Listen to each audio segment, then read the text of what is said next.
Miss Hunnicutt's hat. One fine day in the tiny little town of Littleton, everyone was as busy as could be. The Queen was making her summer trip from city castle to country castle and could pass right through Littleton promptly at 3. No one really thought the Queen would stop at a little town like Littleton, because it was, well, just too little. But just in case, they'd be ready. Everywhere everyone was scurrying to paint the contacts purple, the Queen's favorite color. They was sweeping the street and tying ribbons to the trees and turning out in the very best of their best. Or, except for the timid, quiet Miss Hunnicutt. The celebration for the Queen were all well and good, but Miss Hunnicutt always did her shopping on Tuesday at 3 o'clock. Usually she didn't like to make a fuss and always did what everyone wanted her to do. But today, the day the Queen was to pass by, she decided to put her foot down. Well, hopefully, Miss Hunnicutt was going to do her shopping and wear her new hat from Paris, even if it was a little different. Just before 3 o'clock, Miss Hunnicutt peeked from behind her door. She stepped outside and all thought she looked much the same as always, with her hair in a small bun, a canary yellow dress, the same blue traveling coat and goose-head umbrella. There was something different. That was a hat. It looked quite like a hat the other ladies of the town wore. It has blue felt and green and yellow ribbon, and great big feathers all about. What was different was that this hat had chicken feathers, and the feather was still stuck to the chicken, who was happily clucking always on Miss Hunnicutt's head. Just then Miss Snot came marching down the street with her poodle. "Why, Miss Hunnicutt," said Mrs. Miss Snot. She always said everything she had to say. "What on earth is on your head?" "It's my new blue hat," she said in a tiny voice. "It come all the way from Paris. Oh, I do so hope you like it." "Like it?" bellowed Mrs. Miss Snot. "It's horrible. It's terrible. It's a chicken. You can't wear a chicken on your head." "Well, why? Why is that?" asked Miss Hunnicutt. "What will the Queen think?" Miss Snot cried. "The second she sees that awful things she's drive right by. You must take it off this instant." "I just don't know," said Miss Hunnicutt in a tiny voice. "I think I might have a right to wear what I like. And I won't wear a lobster, and I won't wear a whale shell, but I would like to wear a chicken. And I'd like to wear it on my head." "It has to go," declared Miss Snot, and she poked her bony fingers in the chicken's face. Now the chicken, who didn't see very well and need spectacles, thought her fingers looked just like a worm, and so she bit down fast as had. "Yow, ow, wow!" Mrs. Miss Snot well. All of this shouting made the neighbors stop their work. The first was noisy Miss B. She and the cat stuck their noses out the door to see what's going on. Suddenly, Miss Snot's poodle broke away, dragging her along behind and running right between Miss B's legs and after the 27 cats inside. At first, all was silent.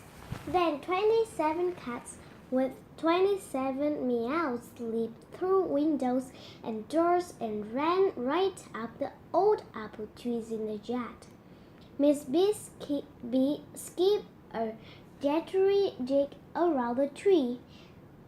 "Call the fire department," she cried.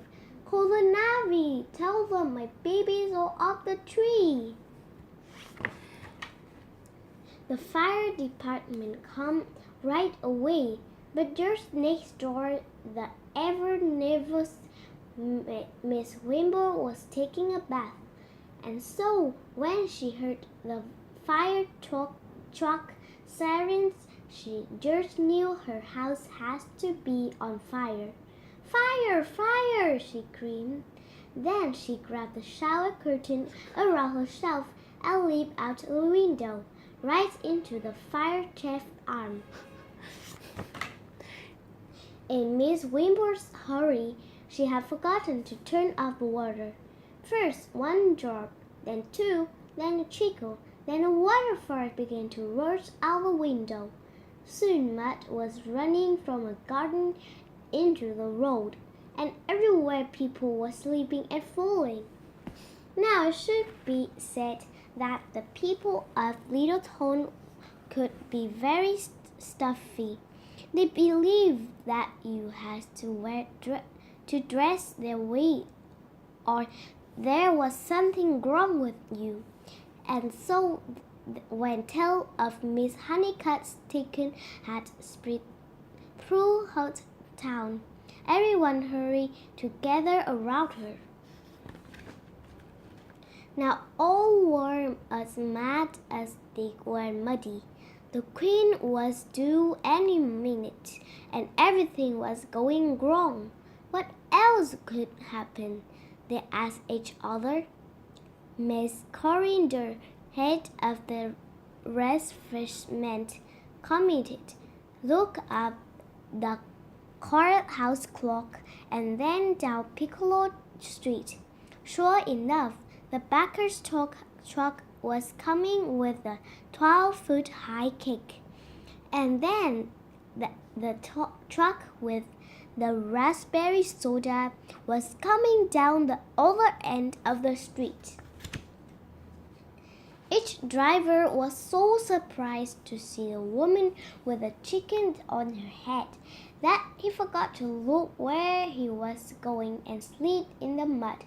With a great crash, the cake and soda flew up into the air and came down over all the little toners, all except Miss Hunnicutt, who had the good sense to stand beneath her goose-head umbrella.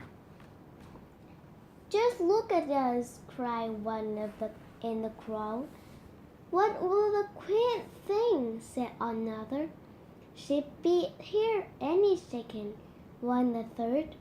"It's all your fault, taking off your hat," the crow shouted at Miss Hunnicutt. "Take off your hat? I don't think that I should," Miss Hunnicutt firmly said. "I'm pretty sure I have the right to wear what I like. And I won't wear a rhinoceros and I won't wear a poodle. But I like to wear chicken. If you don't mind, I'll wear it on my head." The crowd grumbled and groaned, but Miss Hunnicutt stood a little taller than before. Just then Mayor Miss Tweedle waddled over. "What in heaven was going on here?" he cried. "Look at her in that hat," cried one. "This mess never could have happened if she hadn't put on that horrible thing, said another. Now, Miss Hunnicutt, said the mayor, we can't have your hat laying eggs when the queen coming by. Now can we? That wouldn't do at all. Therefore, as the royal mayor of Littleton, I must demand that you remove that ghastly thing an instant. I will not, she replied in a voice that was now both loud and sure. I have the right to wear what I like. And I won't wear a flounder, and I won't wear an orangutan, but I will wear a chicken, and I will wear it on my head. It's an abomination, the crow shouted. The queen will laugh at us as she rides right by. The mayor thought for a moment, and as he did the shut thumbs, he placed the finger on the tip of his nose. There must be a law against wearing a chicken hat, and if there isn't, well, then there should be. Therefore, I have no choice but to put you, Miss Hunnicutt, in jail. This made her very mad indeed. You can't do that, she cried. Just what do you mean by telling me what I can do? Why, I'm the mayor, said the mayor. What do I mean? Said Miss Hunnicutt. I mean corn cob. Corn cob, said the mayor. Corn cob, said the crowd. Corn cob, Miss Hunnicutt said again. Every night Ashley at eat Mr. Jada liked to juggle corn cobs in his polka dot underwear. Yes, it's true, Mr. Jada said reluctantly. He then took out 6 corn cobs and began to juggle, and the children in the crowd clapped.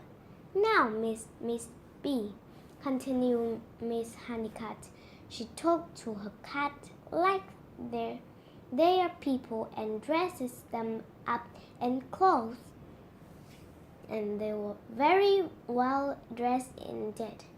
And you, Mr. Mayo? Yes, yes, yes, said Mayo. But what on earth had this to do with you and your hat? Well, said Miss Hunnicutt, if you're going to put me in jail for doing something you think is silly, then you have to put the whole county in too, because, as you see, they're just as silly as me. Must the mayor with his finger on the tip of his nose. A good point, a very good point indeed.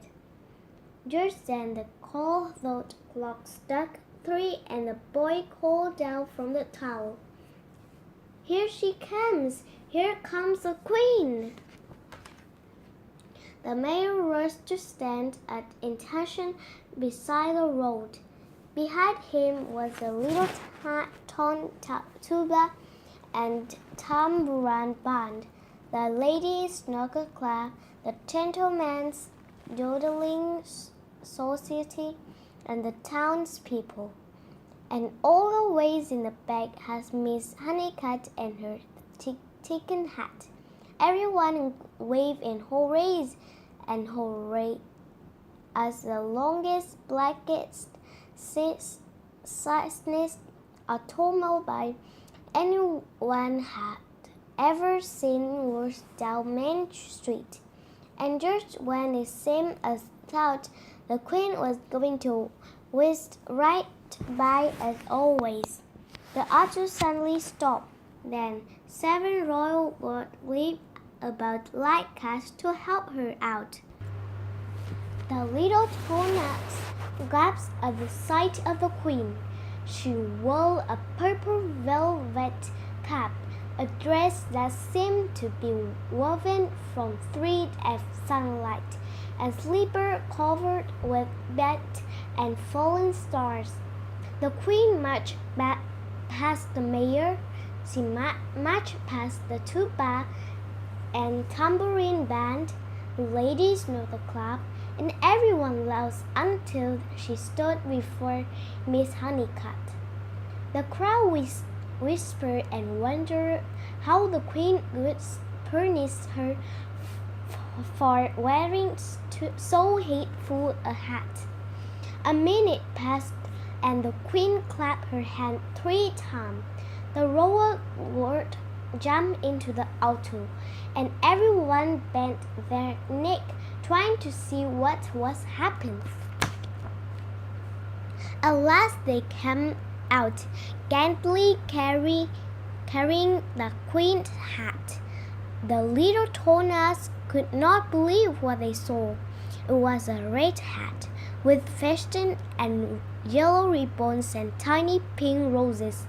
There was a little bowl in front and a happily gobbling turkey on top. With her hat properly in place, the queen then spoke. "My dear, that is a most glorious hat," she said. "Would you care to trade?"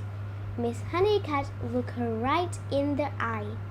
"I have a right to wear what I like, and I don't wear platters, and I won't wear wombat. But now that I think of it, I might wear turkey. I just might wear it on my head." With her new hat placed just so, the queen turned to go. But before she did, she had a word with Miss Hunnicutt. "I have having a little bash for the usually kings and queens of the world. Why don't you pop by?" "I might be pleasant," Mrs. Hunnicutt replied, and the 2 new friends walked arms in arms to the longest, blackest, shiniest automobile anyone had ever seen and drove away. In the month that followed, first 10, then 22, that all the ladies of Littleton were sent wearing chicken hats of their own. Even though Jane went about with a chicken saddle of their own. Finally, the town settled down calm and quiet. Then one day, Miss Hunnicutt stepped outside her door to do her 3 o'clock shopping. She looked the same as always, with her hat and hair in a small bun, a canary yellow dress, and the same blue traveling coat. A goose head umbrella was hooking on her arm in case of rain. But today, she wore her new hat that came all the way from Bombay. It was green with pink ribbons and bow all about. And, oh yes, on top, looking quite handsome and content, was a very pleased and grinning porcupine.